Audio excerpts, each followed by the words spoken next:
السلام عليكم ورحمة الله وبركاته. الحمد لله كفى وسلام على عباده الذين اصطفى، أما بعد، فأعوذ بالله من الشيطان الرجيم. بسم الله الرحمن الرحيم. لقد كان لكم في رسول الله أسوة حسنة. صدق الله العظيم. قال جل وعلا في شأن حبيبه الكريم: إن الله وملائكته يصلون على النبي يا أيها الذين آمنوا صلوا عليه وسلموا تسليما. اللهم صل على عبدك ونبيك وحبيبك وصفيك وخليلك سيدنا محمد وعلى آله وصحبه أجمعين، وبعد.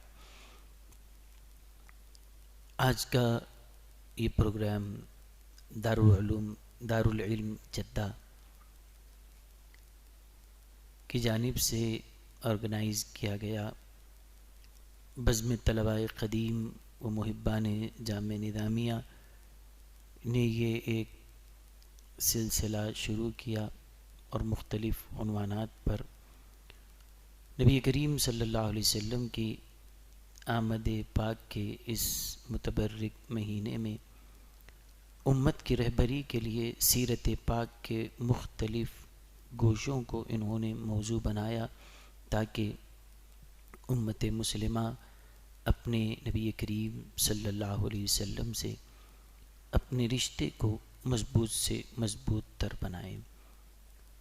آخر کا جو عنوان ہے کہ تعدد ازواج، اور اس سلسلے میں جو اعتراضات کیے جاتے ہیں اس کا ایک حقیقت پسندانہ جائزہ.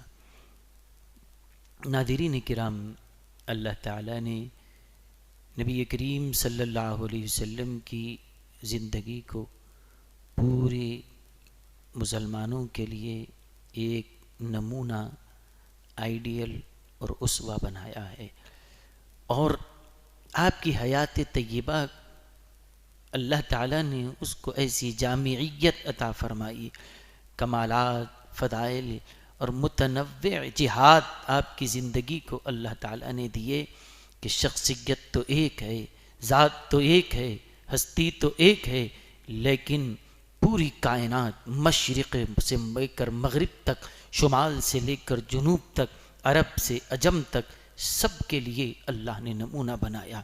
ذات رسول بادشاہ کے لیے بھی نمونہ، غلام کے لیے بھی نمونہ، امیر کے لیے، فقیر کے لیے، مرد کے لیے، عورت کے لیے، سب کے لیے نمونہ آپ کی حیات طیبہ.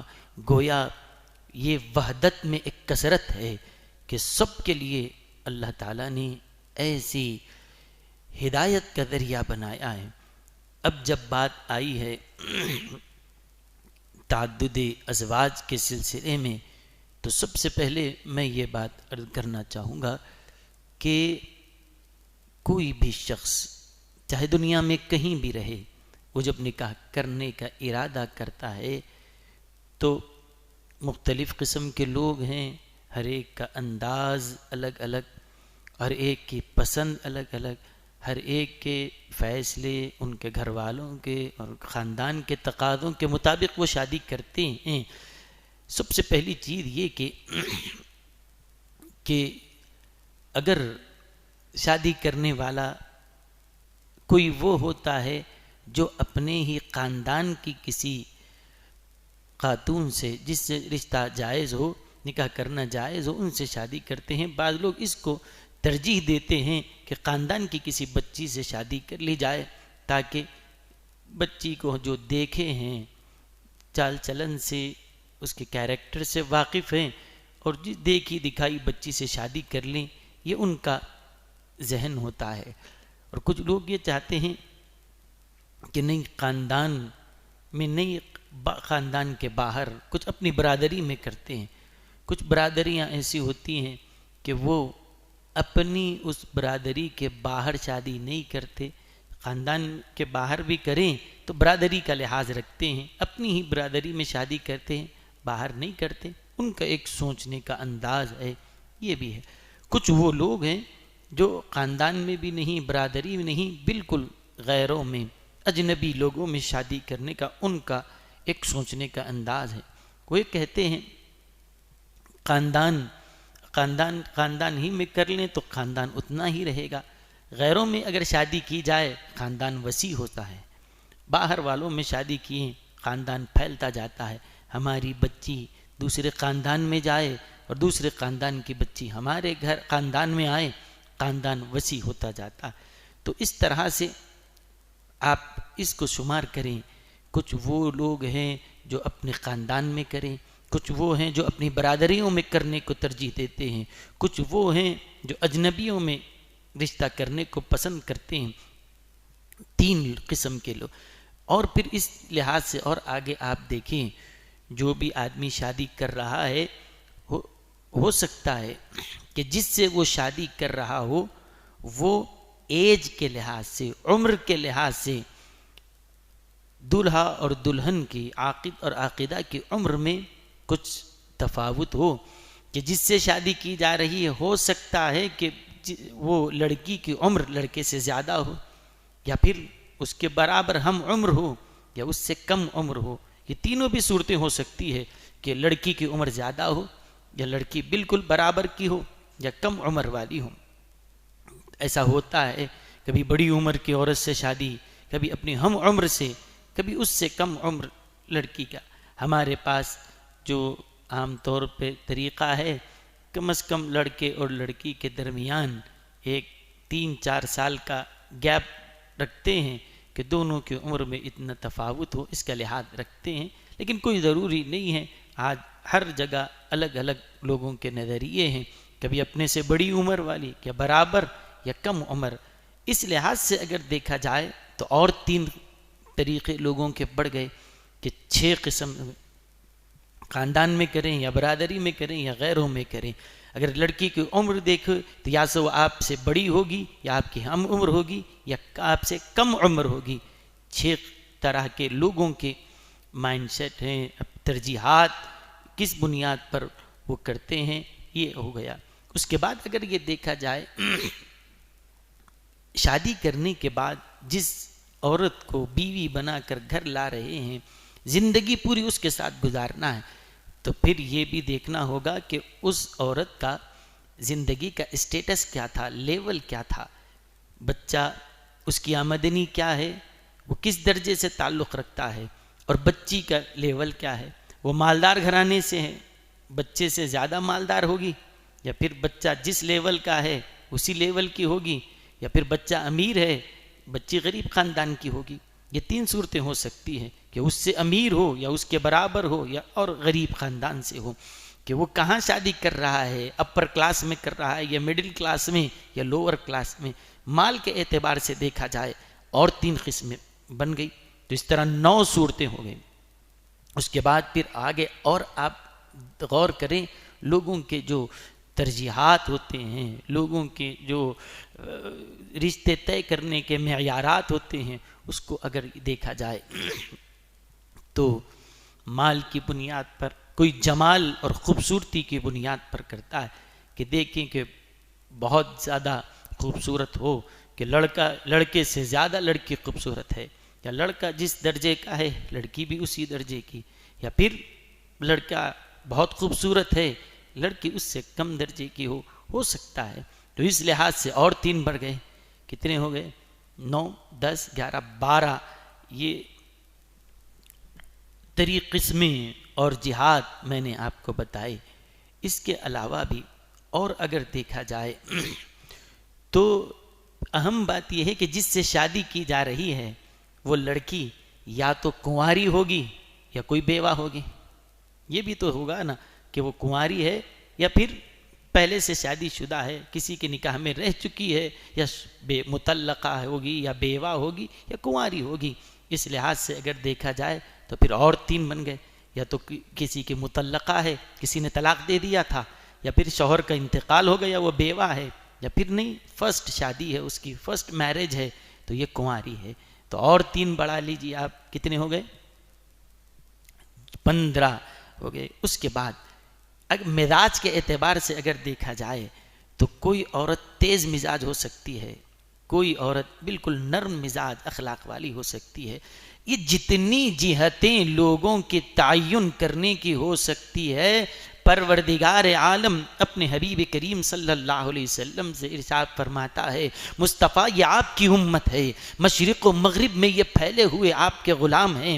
حبیب ایسی زندگی گزاریں، ایسی زندگی گزاریں، ایسا نمونہ دیں کہ نبی کی ذات تو ایک ہو، آپ کی سیرت طیبہ ایسی کثیر الجہات رہے، ایک ہی وقت میں مصطفیٰ سب آپ سے ہدایت پاتے جائیں، چاہے کوئی بھی ہو. اسی لیے نبی کریم صلی اللہ علیہ وسلم کے نکاح پر اعتراض کرنے سے پہلے یہ سمجھ لیں حضور صلی اللہ علیہ وسلم نے کوئی نکاح اپنی مرضی سے نہیں کیا، ایک نکاح بھی اپنی مرضی سے نہیں کیا. رسول اللہ صلی اللہ علیہ وسلم نے ارشاد فرمایا، کنز العمال میں ہے، آقا علیہ السلام فرماتے ہیں ما تزوجت شیئا من نسائی ولا زوجت شیئا من بناتی الا باذن جاءنی به جبریل عن اللہ عز وجل. فرمایا میں نے اپنا نکاح اپنی مرضی سے نہیں کیا، نہ ہی میں نے اپنی شہزادیوں کا نکاح اپنی مرضی سے کیا ہے. اللہ کی طرف سے حکم آیا مصطفیٰ علی کا فاطمہ سیدہ کا نکاح علی سے کراؤ. یہ رشتے میں نے طے نہیں کیے، میرے رب نے طے کیے.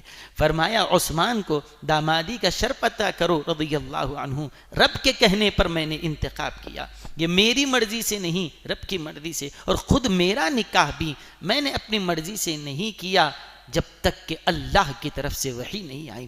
خدا نے فرمایا حبیب ان سے نکاح کرو، ان سے کرو. خدا کے جیسے جیسے احکام آتے گئے میں نے کیا ہے. ارے وہ نبی اب جن کے لیے اللہ خود فرماتا ہے وما ينطق عن الهوى، یہ ہمارا نبی تو وہ ہے جو اپنی خواہش اور مرضی سے بات تک نہیں کرتے، تو کیا اپنے لیے کسی شریک حیات کا انتخاب اللہ کے حکم کے بغیر کریں گے؟ نہیں، ان کا عمل بھی ہمارے حکم کے تابع ہے اور ان کی بات بھی ہمارے حکم کے تابع ہے. تو آپ کا ہر عمل خدا کے حکم پر ہے.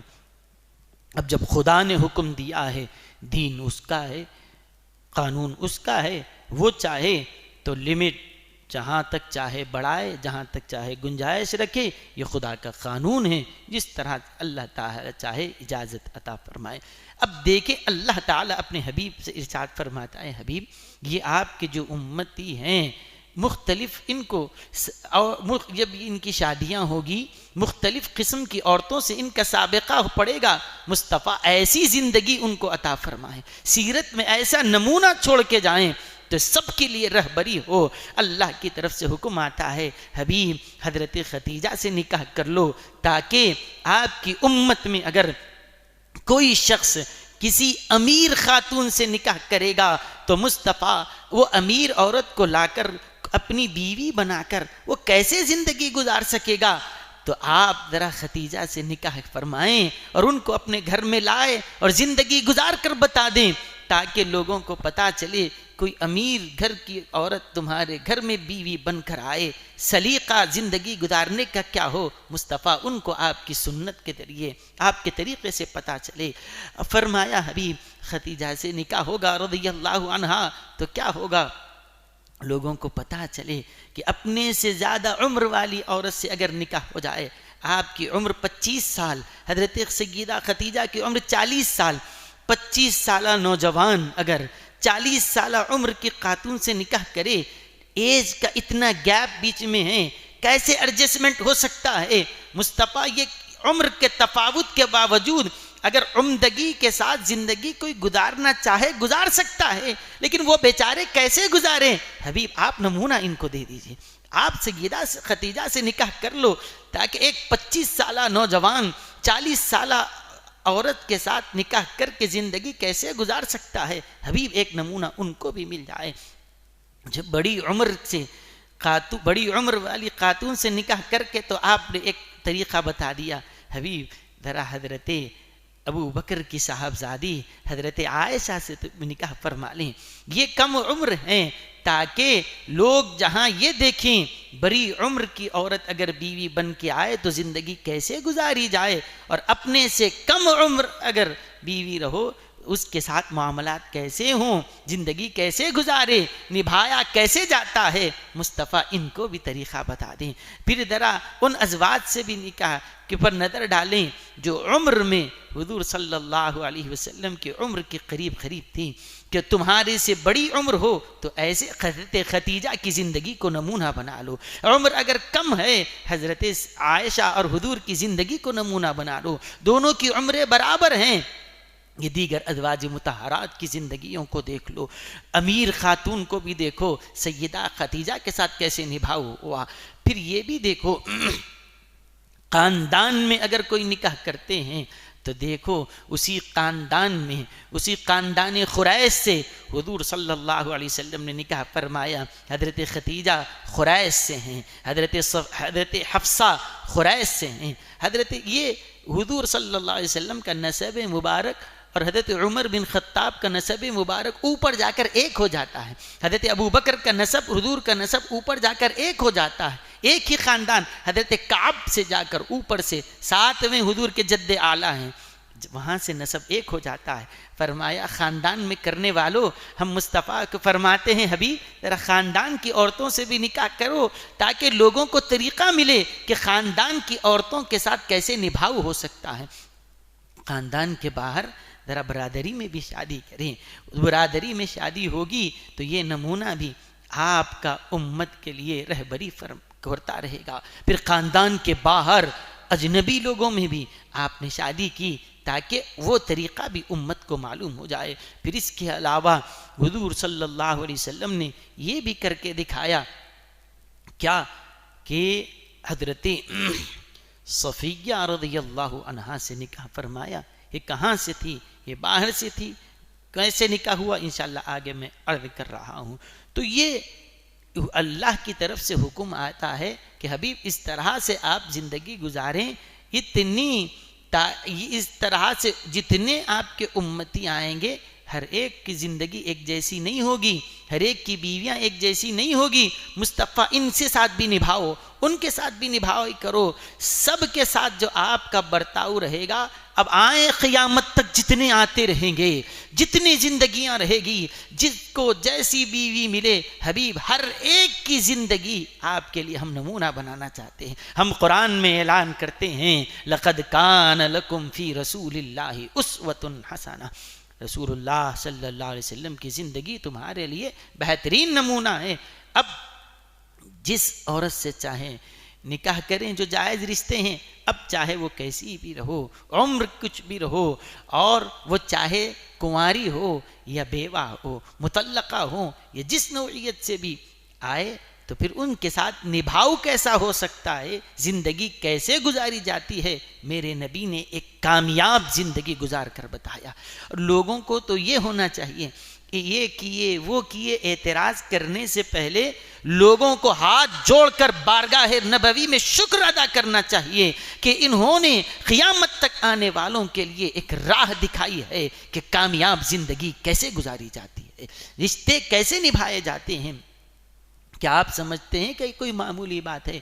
ایک شادی کر کے ایک بیوی کے ساتھ نبھاؤ کرنا مشکل ہو گیا، کتنی طلاقیں ہو رہی ہے، کتنے جھگڑے ہو رہے ہیں، لیکن اللہ کے حبیب علیہ الصلاۃ والسلام ایک ہی وقت میں وہ بڑی عمر والے کو بھی، وہ امیر کو بھی، وہ غریب کو بھی، وہ کنواری کو بھی، جس عمر کے درجے میں وہ ہے، ہر ایک کے ساتھ نبھاؤ ہو رہا ہے۔ مزاج سب کے الگ الگ اور سب کے انداز طرز سب کے الگ الگ، سبوں کے ساتھ نبھاؤ کر کے زندگی کو سلیقے اور عمدگی سے گزارنا، یہ خود ایک معجزہ ہے، یہ خود ایک معجزہ ہے کہ اللہ کے حبیب صلی اللہ علیہ وسلم نے یہ کیسے کیا۔ اب رہی یہ بات، جو لوگ اس پر اعتراض کرتے ہیں، ہم بڑی سنجیدگی کے ساتھ ان سے چند سوالات کرنا چاہتے ہیں۔ آپ اعتراض کرنے سے پہلے ذرا اس بات پر بھی غور کر لیں کہ آپ جو اسلام کو ٹارگٹ کر رہے ہیں کہ اسلام نے اس طرح سے ایک سے زائد شادیاں کی اجازت دی ہے، ہم آپ سے یہ پوچھتے ہیں ذرا تاریخ کو پڑھیں، پتہ چلے گا کہ ایک سے زیادہ بیویاں رکھنے کا رواج یہ اسلام نہیں، اسلام سے آنے سے پہلے سے یہ چیز موجود تھی۔ حضور علیہ السلام نے نبوت کا اعلان نہیں کیا، اس سے پہلے بھی عرب میں دستور تھا، دیگر ممالک میں، دیگر علاقوں کے اگر آپ جائزہ لیں گے تو پتہ چلے گا کہ ایک سے زائد بیویاں رکھنے کا رواج دوسرے مذہبوں میں، دوسرے علاقوں میں، دوسری قوموں میں سب میں تھا۔ دور نہ جائیں، ہندوستان، ہم اپنے ہندوستانی بھائیوں سے بھی کہتے ہیں ایسے اعتراض مت کرو جس کی وجہ سے لینے کے دینے پڑ جائیں، کہیں ایسا نہ ہو کہ اعتراض پلٹ کر آپ ہی کی طرف نہ آئے۔ کبھی اس بات پر بھی غور کیا کہ ایک مرد ایک سے زائد بیویاں رکھنے پر آپ کو اعتراض ہے، تو آپ جو پانڈو تھے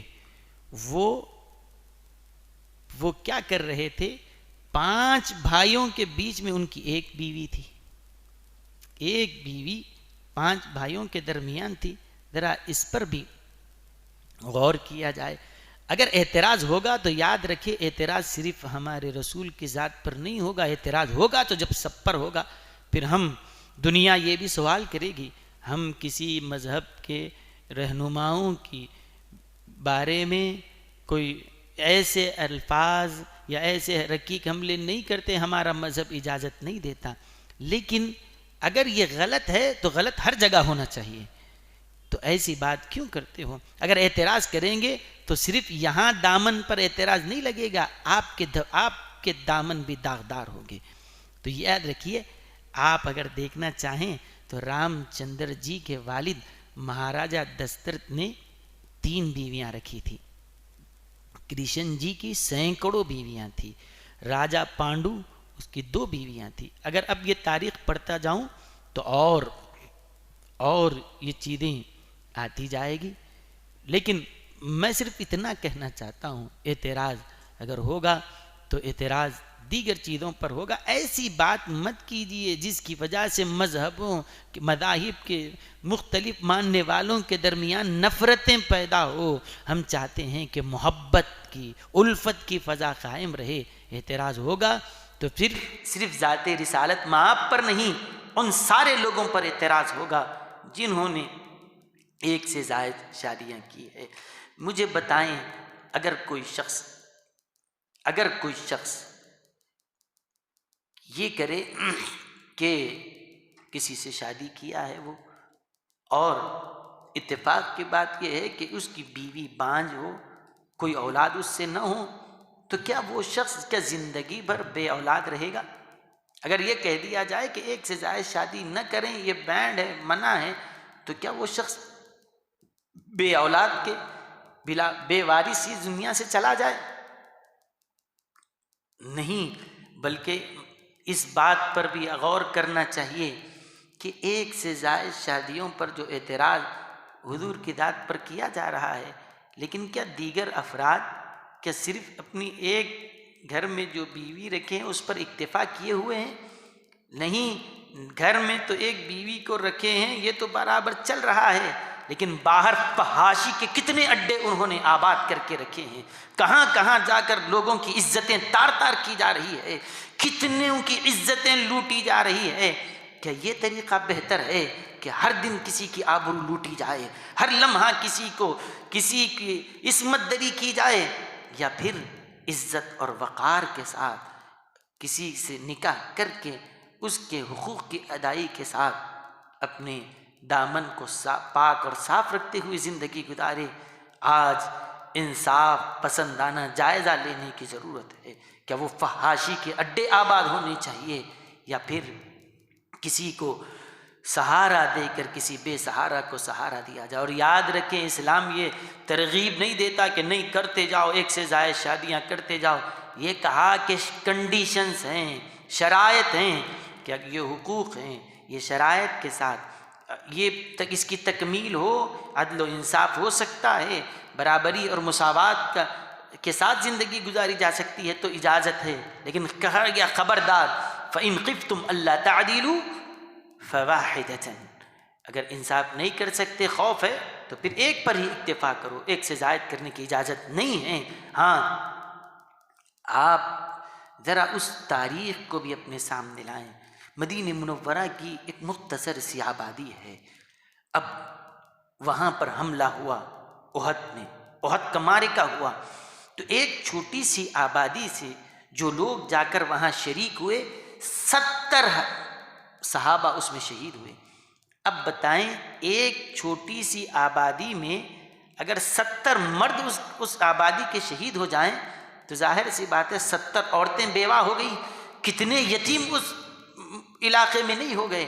اب بتاؤ ایک لخت، ایک ہی معرکے کے اندر ایک چھوٹی سی آبادی کے 70 آدمی شہید ہو جائیں تو 70 گھروں میں بیوائیں ہیں، کیا ان بیواؤں کو ویسے ہی بے سہارا چھوڑ دیا جائے؟ کیا ان یتیموں کو ایسے ہی تڑپتے اور فقر و فاقے کے حوالے کر کے چھوڑ دیا جائے؟ نہیں، اسلام کہتا ہے وہ تو آدمی جو شہید ہوا ہے اس کی عورت بیوہ ہے، عزت اور وقار کے ساتھ شادی کر کے سہارا دے کر اس عورت بیوہ کا بھی ہم سہارا بنیں، اور وہ بچے جس کے اوپر یتیمی کا داغ ہے، کوئی اگر سرمایہ دار ہو، حیثیت رکھتا ہے، ایک سے زائد بیویاں رکھنے کی اس کے اندر طاقت ہے، انصاف کے ساتھ رکھ سکتا ہے، تو وہ یتیم بچوں کے لیے ایک شفقت کرنے والا کوئی ہاتھ اس کے سر پر آ جائے گا۔ بتاؤ یہ نظام اچھا ہے یہ خرابی ہے؟ آج اس کو سمجھنے کی ضرورت ہے، اس پر غور کرنے کی ضرورت ہے۔ میرے بزرگوں اور دوستو، یہ جو اعتراض کیا جاتا ہے کہ حضور صلی اللہ علیہ وسلم نے ایک سے زائد شادیاں کی، نعوذ باللہ ثم نعوذ باللہ، یہ عورتوں کے خواہش مند تھے۔ یہ جو رقیق حملے کیے جا رہے ہیں، یاد رکھیے اس کی کوئی حقیقت سے اس کا کوئی تعلق نہیں ہے۔ آپ غور کیجئے، نبی کریم صلی اللہ علیہ وسلم حسن و جمال کے اعتبار سے آپ کا حسن تو وہ ہے کہ بڑے سے بڑے گھرانے کے لوگ اپنا رشتہ آپ کی چوکھٹ پر لائے کھڑے ہیں۔ 25 سال آپ کی عمر مبارک ہے، لیکن 25 سال کی عمر میں خوبصورت نوجوان جو بڑے سے بڑے خوبصورت عرب کی عورتوں کے رشتے جس کے لیے آ رہی ہوں، ان سب کو چھوڑ کر ایک 40 سالہ وہ بیوہ جو ایک بار نہیں 2 مرتبہ بیوہ ہو چکی تھی۔ حضرت خدیجہ 2 مرتبہ بیوہ ہو چکی تھی، 2 مرتبہ جو عورت بیوہ ہو چکی اور عمر جس کی 40 سال ہو، بتاؤ ذرا دل پر ہاتھ رکھ کر کہ عورتوں کا کوئی خواہش مند ہو تو کیا وہ 40 سالہ عورت سے نکاح کرے گا؟ پھر بھی وہ عورت جو 2 مرتبہ بیوہ ہو چکی ہو، نہیں، عورت کا کوئی خواہش مند ہو وہ تو کنواری عورت کی طرف جائے گا، وہ تو کسی کنواری لڑکی سے شادی کرنے کی طرف رغبت رکھے گا۔ اللہ کے حبیب علیہ السلام نے حضرت خدیجہ سے 40 سال ان کی عمر ہے جب نکاح فرمایا، پھر اس کے بعد آپ کی جوانی کہ یہ عمر مبارک کے یہ اوقات گزرتے جا رہے ہیں، دوسرا نکاح نہیں ہوا۔ حضور صلی اللہ علیہ وسلم نے جتنے نکاح کیے، پوری زندگی حضرت خدیجہ جب تک باحیات تھی کوئی نکاح نہیں فرمایا۔ اس کے بعد حضرت خدیجہ کا جب وصال ہوا، بعد میں جو بھی نکاح حضور علیہ الصلوۃ والسلام نے کیے وہ 55 سے 59 کے درمیان آپ کی عمر تھی۔ بچائے 55 سال سے لے کر 59 سال کی عمر میں، کیا بتائیے یہ عمر میں کیا کوئی عورتوں کی خواہش رکھنے والا یہ عمر میں نکاح؟ ارے عورتوں کی خواہش ہوتی تو جوانی میں نکاح کرتے تھے۔ حضور علیہ الصلوۃ والسلام نے جوانی کا سارا عرصہ، سارا یہ وقت ایک ہی خاتون کے ساتھ آپ نے گزار دیا، وہ بھی جو بیوہ تھی۔ اب دوسرے جو نکاح ہوئے ہیں کب؟ 55 سال سے لے کر 59 سال۔ کوئی دنیا کا انصاف پسند آدمی یہ کہہ سکتا ہے کہ 55 سال کی عمر میں کوئی شخص شادی کر رہا ہو تو یہ کہیں گے کہ عورتوں کی خواہش مند ہیں اس لیے کر رہے ہیں؟ نہیں، یہ جھوٹ ہے، یہ افتراء ہے۔ اس کی بدنیتی سب کے سامنے کھل کر آ جائے گی۔ تو اللہ کے حبیب علیہ الصلوۃ والسلام اگر عورتوں سے رغبت رکھتے تو جوانی کے عالم میں آپ شادیاں کرتے تھے، جوانی تو صرف حضرت خدیجہ کے ساتھ گزار دی، اب جو بھی کر رہے ہیں 55 سال سے 59 سال کے درمیان کرنا یہ بتا رہا ہے آپ نے جو نکاح کیا ہے خواہش کے لیے نہیں بلکہ کسی بے سہارا کو سہارا دینے کے لیے ہے، کسی بیوہ کو سہارا دینے کے لیے اللہ کے حبیب صلی اللہ علیہ وسلم نے نکاح فرمایا۔ اسی لیے تمام ازواج مطہرات میں سیدہ عائشہ رضی اللہ عنہا کے علاوہ سب کے سب یہ بیوائیں تھیں، صرف حضرت عائشہ ہی ایک کنواری تھی، اور وہ بھی کیوں؟ اللہ تعالیٰ یہ چاہتا تھا حبیب یہ تو بڑی عمر کی خواتین سے تو آپ نے نکاح کیا، کوئی ایک کم عمر خاتون تو آپ کے نکاح میں رہے تاکہ وہ جو عمر ہے یہ سیکھنے کی، علم کے میدان میں ترقی کرنے کی ہے۔ حضرت عائشہ جیسی خاتون آپ کے نکاح میں رہے گی تو ہوگا کیا؟ وہ آپ سے علوم سیکھے گی اور اتنا علم حاصل کرے گی کہ ان کے ذریعے امت کی عورتوں کے لیے رہنمائی اور رہبری ہو۔ اسی لیے حضور علیہ السلام نے فرمایا خذوا نصف دینکم من هذه الحمیرہ، اس حمیرہ سے حضرت عائشہ سے تم کو آدھا دین حضرت سیدہ عائشہ سے ملے گا۔ یہ مقصد تھا اللہ کے حبیب صلی اللہ علیہ وسلم کا، یہ مقاصد ہیں۔ حضور صلی اللہ علیہ وسلم نے ایک نکاح فرمایا حضرت زینب بنت جحش رضی اللہ عنہا سے۔ آپ کو معلوم ہے کہ عرب میں ایک دستور تھا کہ کسی کو کوئی اپنا منہ بولا بیٹا بنا لیتا، اس کو کہتے ہیں متبنہ۔ کسی کو منہ بولا بیٹا کہہ دیا، گود لے لیے بچے کو اپنا منہ بولا بیٹا کہہ دیے تو اس کو حقیقی بیٹے کی طرح اس کے ساتھ برتاؤ کیا جاتا تھا۔ اب اگر وہ بچہ ہے تو اس کی بیوی کو بھی حقیقی بہو کی طرح اس کے ساتھ احکام کو اس پر نافذ کرتے تھے۔ اگر وہ بیٹے کا انتقال ہو جائے منہ بولا بیٹا تو بہو وہ اپنے سسر سے شادی نہیں کر سکتی تھی۔ یہ جو رواج عرب میں پکڑتا جا رہا تھا، اللہ تعالیٰ نے فرمایا حبیب منہ بولے بیٹا کوئی بیٹا تو نہیں ہوتا، متبنہ حقیقی بیٹا تو نہیں ہوتا، حقیقی اولاد تو وہ ہے جو ان سے جنم لے، جو ان سے پیدا ہو، وہ حقیقی ہے۔ حرمت والے رشتے وہاں ہوں گے لیکن کسی کو اپنا بیٹا کہنے سے یہ رشتے تو حرام نہیں ہوں گے۔ کہا کیا کریں؟ اللہ فرماتا ہے حبیب آپ کے جو متبنہ حضرت زید تھے انہوں نے اپنی اہلیہ کو طلاق دے دی۔ ان کی اہلیہ جب انہوں نے طلاق دی، اب حکم آتا ہے حبیب آپ اپنے متبنہ کی مطلقہ سے شادی کیے رہیں تاکہ یہ جو رسم چل رہی ہے اس رسم کا خاتمہ ہو۔ حضرت زینب بنت جحش رضی اللہ عنہا سے حضور نے شادی کی تو ہوا کیا؟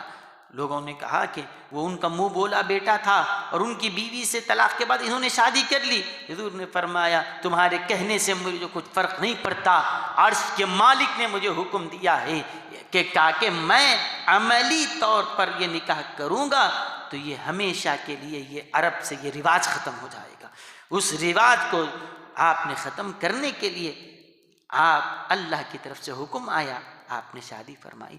اسی طرح دیکھیں حضور علیہ السلام کے ہر معاملے میں حضرت ابو بکر کا جو دین پر احسان ہے کوئی اس کو نہیں بھول سکتا۔ حضور فرماتے ہیں جتنوں نے احسان کیے میں نے سب کا بدلہ چکا دیا سوائے ابو بکر کے۔ ابو بکر نے جو میرے دین پر احسان کیا ہے میرے رب کے علاوہ کوئی اس کو چکا نہیں سکتا، میرا رب ابو بکر کو بدلا دے گا۔ اسلام کے اس محسن کے لیے حضور نے چاہا ہر وقت اپنی جان اپنا مال لٹانے کے لیے ابو بکر اتنا اسلام کے لیے کیا، کچھ میں بھی ان کے لیے کروں، کچھ احسان ان پر بھی کیا جائے۔ حضرت ابو بکر نے اسلام پر احسان کیا، میرے نبی نے حضرت ابو بکر کے خاندان پہ احسان کیا، حضرت عائشہ سے نکاح فرمایا تاکہ پورے خاندان صدیقی پر میرے نبی نے احسان فرمایا۔ اگر حضرت ابو بکر نے اسلام پر احسان کیا ہے نبی نے اس کا بدلہ اس انداز میں دے دیا کہ حضرت ابو بکر کی بیٹی کو اپنی زوجیت میں قبول فرمایا، یہ شرف ان کو ملا۔ حضرت عمر صبح سے شام تک، شام سے صبح تک اسلام کی فکر میں رہے، ان کی بیٹی حضرت حفصہ کا نکاح ہوا، اس کے بعد وہ بیوہ ہو گئی۔ ظاہر سی بات ہے ایک والد یہ سامنے دیکھے کہ ان کی بیٹی بیوہ ہو چکی ہے بتاؤ والد کو فکر ہوگی یا نہیں ہوگی؟ حضرت عمر فکر مند ہے کہ میری بیٹی بیوہ ہو چکی، کیا کروں؟ فکر میں تھے کہ بیٹی بیوہ ہے، میری بیٹی بیوہ ہوگی۔ حضور نے بلا کر فرمایا عمر اپنی بیٹی کے بارے میں فکر نہ کرو، اگر تمہاری بیٹی بیوہ ہے تو عمر تو نے اسلام پر بڑا احسان کیا ہے، اس احسان کا بدلہ یہ ہے کہ حفصہ سے میں خود شادی کرتا ہوں، میں اپنی مرضی سے نہیں، میرے رب کا یہ حکم آ رہا ہے۔ تو یہ جو احسانات ان کے اسلام پر تھے ان ہستیوں کے، حضور نے ایک ایسا بدلہ دے دیا۔ حضرت ابو بکر کو ان کی بیٹی سے نکاح فرمایا، حضرت عمر ان کی بیٹی سے نکاح فرمایا، ادھر تھے حضرت عثمان اور حضرت علی، ان کے جو اسلام پہ احسان تھے، فرمایا یہ دونوں کی بیٹیاں اپنے گھر لاتا ہوں اور اپنی بیٹیاں ایک عثمان کو دیتا ہوں، ایک علی کو دیتا ہوں رضی اللہ عنہم، تاکہ ان کا جو اسلام پر احسان ہے اس کو بھلایا نہ جائے۔ آپ نے یہ اس کا ایک لحاظ سے بدلہ بھی عطا فرما دیا۔ اور اس کے علاوہ بھی حضور علیہ الصلاۃ والسلام کے جو نکاح ہیں اس کو اگر دیکھا جائے تو دیکھیں قبیلہ بنو مستلق سے حضرت جویریہ رضی اللہ عنہا، یہ قبیلہ بنو مستلق سے ان کا تعلق تھا۔ بنو مستلق کے لوگ بڑے اسلام دشمن تھے۔ اب قبیلہ بنو مستلق کے لوگ جب قیدی بنا کر لائے گئے تو اس میں حضرت جویریہ بھی تھی۔ نبی کریم صلی اللہ علیہ وسلم نے ان کو آزاد کر دیا اور ان سے نکاح فرمایا۔ جب حضور نے ان کو اپنے نکاح میں لیا، پورا قبیلہ قیدی بن کر آیا ہے، حضور نے جب حضرت جویریہ سے نکاح کیا، دیکھیں حکمت اللہ کی کیسی ہے، حضرت جویریہ سے نکاح کیا۔ جیسے ہی یہ حضور کی عقد میں آئی، سارے صحابہ نے ان قیدیوں کو آزاد کر دیا، کہا کہ یہ نہیں ہو سکتا کہ جو خاتون ہمارے نبی کے عقد میں ہو اور انہی کے سسرالی رشتہ داروں کو ہم قید خانے میں رکھیں، قیدی بنائیں، نہیں ہو سکتا۔ مصطفیٰ کی اس نسبت کی بنیاد پر ہم یہ سارے قیدیوں کو آزاد کر رہے ہیں۔ معلوم ہے اس ایک نکاح کی برکت سے 100 گھرانے کے قیدیوں کو آزادی مل گئی، 100 گھرانوں کو آزادی ملی۔ لیکن یہ صحابہ نے جب آزاد کیا، کہا جاؤ تم آزاد ہو، ہم نے تم کو آزاد کر دیا۔ اب وہ جانے تیار نہیں ہے۔ قیدی کو کہہ دے کہ تو آزاد ہے تو کیا کرے گا؟ جائے گا خوشی خوشی۔ انہوں نے کہا کہ تم نے ہمیں قید سے تو آزاد کر دیا ہے، ذرا آؤ ہم کفر سے بھی آزاد ہونا چاہتے ہیں، شرک سے بھی آزاد ہونا چاہتے ہیں، ایسا پاکیزہ نظام ہم نے نہیں دیکھا، آؤ ہم کلمہ پڑھ کر مسلمان ہوتے ہیں۔ وہ سارے گھرانے قبیلہ کا قبیلہ مسلمان ہو گیا۔ یہ حکمت ہے پروردگار کی، یہ حکمت ہے اللہ کی طرف سے۔ اس کے بعد دیکھیں حضور کے زوجہ محترمہ ام المومنین حضرت صفیہ رضی اللہ عنہا، یہ کون تھی؟ حضرت صفیہ، ان کے والد یہودی تھے۔ اب وہ قیدی بنا کر لائی گئی تو حضور سردار کی بیٹی ہیں، قیدی بنا کر آئی۔ حضور نے فرمایا ایسا نہ ہو۔ ان کے سامنے 2 آپشن رکھے گئے کہ دیکھیں آپ اگر اسلام قبول کرنا، زبردستی نہیں ہے، اسلام قبول کرنا چاہیں تو آپ اسلام قبول کر لیں، آپ کو آزاد کر دیا جائے گا۔ حضور نے فرمایا میں تم سے نکاح کرنے کے لیے تیار ہوں، وہ بھی بیوہ تھی، میں تم سے نکاح کروں گا، کوئی زبردستی نہیں ہے۔ یا پھر آپ کے ساتھ یہ آپشن ہے، آپ اسلام قبول کرنا نہیں چاہتی، اپنے یہودی مذہب پہ رہنا چاہتی ہیں، رہے یہودی مذہب پر، ہم آپ کو پھر بھی قید نہیں رکھیں گے، پھر بھی تم آزاد ہو، جاؤ اپنے رشتہ دار اپنے خاندان والوں کے ساتھ جہاں جانا چاہتی ہو چلے جاؤ، یہودی مذہب پہ رہو، ہم آزاد کرتے ہیں، یا چاہتی ہو تو اسلام قبول کر لو۔ حضرت صفیہ نے جواب دیا، مجھ سے جب یہ کہا جاتا ہے کہ یہودی مذہب پہ رہوں یا اسلام میں، کہا کہ آج اپنی آنکھوں سے دیکھ چکی ہوں اسلام سے سچا کوئی مذہب نہیں ہے۔ اور کہتے ہیں کہ آزاد ہو کر اپنے گھر کے پاس جاؤں، کہا کہ نہیں، ہزاروں خاندان ایسے قربان اگر مصطفیٰ کے گھر میں ہمیں جگہ مل جائے، اگر اس سے یہاں سے نسبت ہم کو جڑ جاتی ہے۔ تو انہوں نے اپنی خوشی سے کہا کہ میں اسلام قبول کر کے حضور علیہ الصلاۃ والسلام سے انہوں نے نکاح فرمایا۔ اب یہ نکاح کی برکتیں کیا ہوئی؟ اب تک کے سارے جنگوں اور غزوات کو پڑھ لو، یہودی کہیں نہ کہیں سے میدان میں آتے تھے، مسلمانوں پر حملے کرتے تھے، نقصان پہنچاتے تھے، لیکن حضرت صفیہ ان کا نکاح ایسا بابرکت رہا، اب پھر کبھی کوئی یہودی مسلمانوں کے مقابل میں میدان جنگ میں اتر کر نہیں آیا۔ یہ نکاح کی برکت تھی حضرت صفیہ سے۔ کیا ہوا اس کے بعد؟ اب میدان میں کوئی یہودی مقابلے کے لیے نہیں آیا، ہمیشہ کے لیے جنگ۔ کیا آج آپ چاہتے ہیں کہ دنیا میں امن رہے، شانتی رہے؟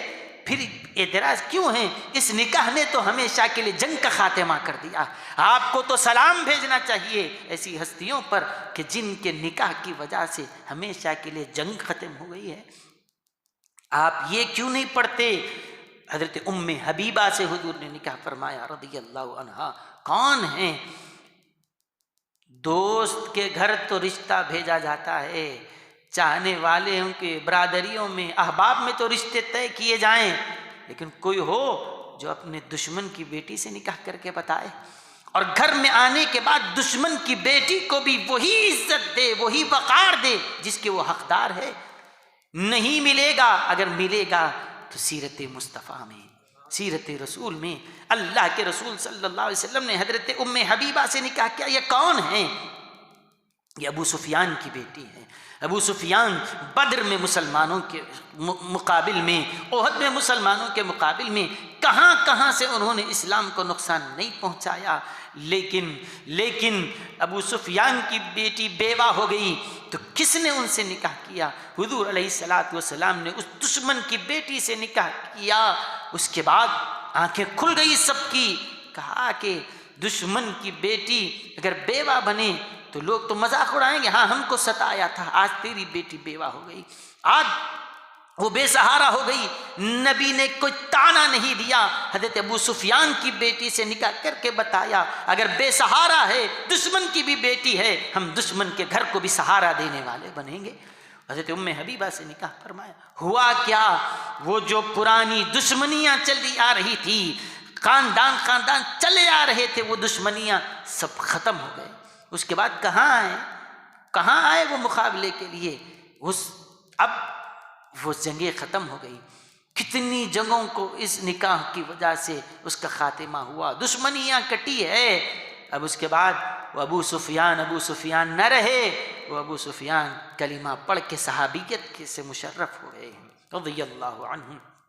تو یہ ہے اللہ کے رسول صلی اللہ علیہ وسلم نے جو نکاح فرمائے ہیں، اگر حقیقت کی نگاہ سے اس کو پڑھ کر لوگ دیکھیں گے تو کہیں گے نبی کا کوئی عمل حکمت سے خالی نہیں ہے کہ انہوں نے تو ہمیں زندگی گزارنے کا سلیقہ سکھایا ہے۔ ہر کوئی یہی کہے گا، سر جھکا کر کہے گا، ہاتھ باندھ کر کہے گا، سلام ہو اس رسول پر، کروڑوں رحمتیں نازل ہو اس رسول کی بارگاہ میں کہ جس نے ہمیں رشتے نبھانا سکھایا ہے، کہ کس خاتون کے ساتھ کیسے رشتہ نبھایا جائے، کیسے اس کے ساتھ زندگی بتائی جائے۔ آج ان حقائق کو سامنے لانے کی ضرورت ہے۔ اگر دنیا ان حقیقتوں کو کے قریب آئے گی، حقیقتوں کو جانے گی، میں یہ سمجھتا ہوں کسی دل میں نفرت نہیں ہوگی، ہر دل سے یہی صدا آئے گی کہ ہمارے نبی کی زندگی یہ اسوۃ حسنہ ہے، اسوۃ حسنہ ہے، اسوۃ حسنہ ہے۔ اللہ تعالی حضور علیہ الصلوۃ والسلام کی سیرت طیبہ پر ہمیں عمل پیرا ہونے کی توفیق عطا فرمائیں، آپ کی سیرت کا اجالا ہماری زندگیوں میں عطا فرمائیں۔ اور جو پروگرام جو آرگنائز کیا ہے دارالعلم جدہ، طلباء قدیم جامعہ نظامیہ، محبان جامعہ نظامیہ، اللہ ان سب کی کاوشوں کو ثمر آور بنائیں، اپنی بارگاہ سے جزائے خیر دے۔ وآخر دعوانا ان الحمد للہ رب